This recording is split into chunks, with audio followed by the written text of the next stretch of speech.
The patrol car's radio crackled with routine traffic as officers Martinez and Chen made their rounds through the quiet suburban neighborhood that Tuesday afternoon. Nothing could have prepared them for what happened next, a moment that would shake them to their core and restore their faith in why they chose this profession in the first place. She appeared from nowhere, a tiny figure darting between parked cars, her pink sneakers slapping against the pavement as she ran directly into the middle of the street.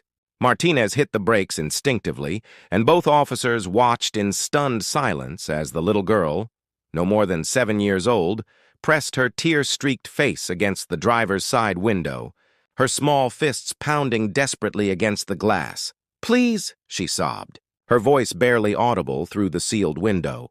"Please follow me home. You have to come now." Martinez and Chen exchanged a quick glance, their training kicking in immediately. A child in distress, alone on the street, begging for help. This could be anything from a medical emergency to something far worse. Martinez lowered the window as Chen radioed their position to dispatch. "Sweetheart, what's your name?" Martinez asked gently, trying to keep his voice calm despite the adrenaline now coursing through his veins. "Emma?" The girl gasped between sobs, her chest heaving. "Please, you have to help. There's no time. Please just follow me." Without another word, Emma turned and began running back down the sidewalk, occasionally glancing over her shoulder to make sure the patrol car was following.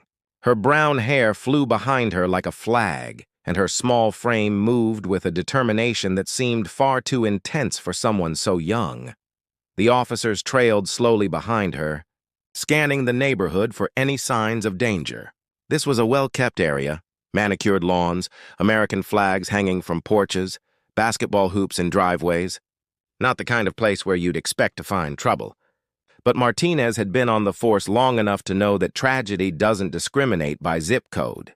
Emma led them 3 blocks down, then turned sharply onto Maple Street, finally stopping in front of a modest 2-story house with faded blue siding and an overgrown garden.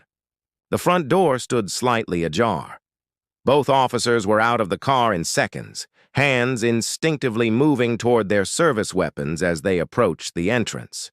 Emma had already disappeared inside, her voice echoing from somewhere within. "I brought help!" "I brought them." Martinez entered first, Chen right behind him, both calling out to announce their presence. "Police, we're coming in!" The scene that greeted them inside was not what they expected. The living room was sparse but clean, with furniture that had seen better days. A worn couch sat against one wall, and in the corner, a small television played cartoons with the volume turned low. But what stopped both officers in their tracks was the tableau before them. On the couch lay a woman no older than 35, her face pale and drawn with pain. She was conscious, but clearly in severe distress, one hand clutched to her chest, the other reaching weakly toward Emma, who now stood beside her, still crying but also wearing an expression of fierce determination. "Mom has a heart condition," Emma said, her voice steadier now despite the tears. "She told me if she ever felt bad like this again, I needed to get help fast. The phone isn't working. We couldn't pay the bill. I was so scared. I didn't know what else to do." Chen was already on his radio, calling for an ambulance, his voice urgent and professional. Martinez knelt beside the woman whose name tag from her grocery store uniform read Sarah. "Sarah, can you hear me? Help is on the way." "You're going to be okay," Martinez said, taking her wrist to check her pulse. It was rapid and thready. Not good. Sarah's eyes found Emma's face, and despite her pain, she managed to whisper, "Smart girl. Such a smart, brave girl." The next 10 minutes felt like hours. Martinez and Chen worked to keep Sarah stable, following the dispatcher's instructions while Emma hovered nearby. Her earlier panic transformed into a focused vigilance. She answered every question the officers asked. Yes, her mom had medicine. It was in the kitchen cabinet. No, there was no one else they could call. Yes, this had happened once before, last year. When the paramedics finally arrived, Emma insisted on riding in the ambulance, her small hand gripping her mother's with surprising strength. Martinez promised to follow them to the hospital, and as they watched the ambulance pull away, he and Chen stood on that humble front lawn, both processing what had just happened.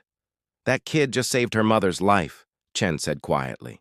At the hospital, the doctors confirmed what everyone already suspected. Sarah had suffered a serious cardiac episode. Without immediate intervention, the outcome could have been catastrophic. As they worked to stabilize her, Martinez and Chen waited with Emma in the emergency room, watching as this tiny girl sat ramrod straight in a plastic chair, her eyes fixed on the double doors where they'd taken her mother. "Are you hungry?" Chen asked gently. "When did you last eat?" Emma shrugged. "I don't remember. Maybe yesterday? Mom was going to go to the food pantry today, but then she started feeling sick." The officers exchanged another look, this one loaded with unspoken understanding. They'd both seen enough to recognize the signs: the threadbare clothes, the disconnected phone, the mention of the food pantry. This was a family barely hanging on, fighting a battle most people never see. Chen disappeared and returned 20 minutes later with sandwiches, juice boxes, and a stuffed bear from the hospital gift shop. Emma accepted the food gratefully but placed the bear carefully on the seat beside her, as if saving it for her mother. As night fell, a doctor finally emerged with an update. Sarah was stable. She would need surgery to place a stent, but she was going to survive. When Emma heard the news, she finally allowed herself to cry again. Not tears of fear this time, but of overwhelming relief. "Can I see her?" she asked, her voice small. "Soon," the doctor promised, kneeling down to her level. "Your quick thinking saved her life today." "You're a hero!" But Emma shook her head firmly. "The officers are the heroes. I just knew they would help."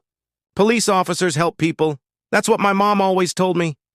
Martinez felt something catch in his throat. In an era where police officers faced increasing scrutiny and criticism, where every action was questioned and every decision dissected, this little girl's unwavering faith in them hit differently. She had run toward them in her darkest moment, trusting completely that they would answer her desperate plea. Over the following weeks, Martinez and Chen became regular visitors to that house on Maple Street. They learned that Sarah was raising Emma alone after her husband died in a construction accident 3 years earlier. Medical bills from her heart condition had drained their savings. She worked 2 jobs but still struggled to keep food on the table and the lights on. The officers couldn't fix everything, but they could help.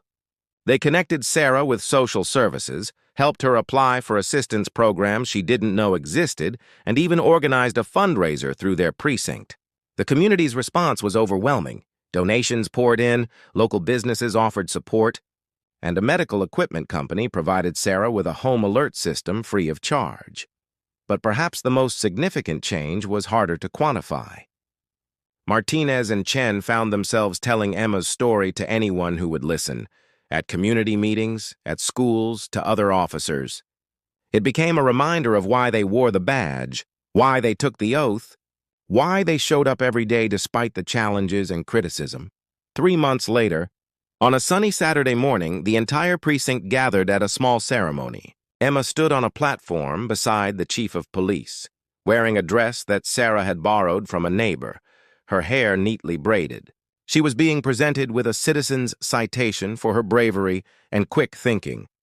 As the chief handed her the certificate, Emma looked out at the assembled officers, her eyes finding Martinez and Chen in the crowd. Her smile was radiant, the smile of a child who had learned that even in the darkest moments, help was just around the corner. That when you reached out, someone would be there to answer. Martinez thought about that afternoon, about a little girl running into traffic, about the desperation in her voice and the trust in her eyes. He thought about how close they'd come to tragedy, and how grace had intervened in the form of a 7-year-old's courage. Later, as people mingled over cake and punch, Emma approached the 2 officers, still clutching her certificate. "Thank you for following me home that day," she said simply. "Thank you for not being too busy." Chen crouched down to her level, his eyes suspiciously bright. "Emma, we will never be too busy." "Not for you, not for anyone. That's a promise."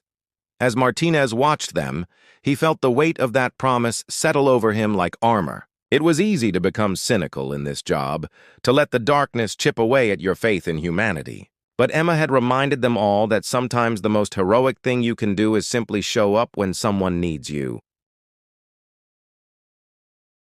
The story of the little girl who ran to the police crying spread far beyond their small precinct, picked up by local news and eventually going viral on social media. People from all over the country sent messages, sharing their own stories of officers who had helped them in times of crisis, of strangers who had become saviors, of communities that rallied around those in need.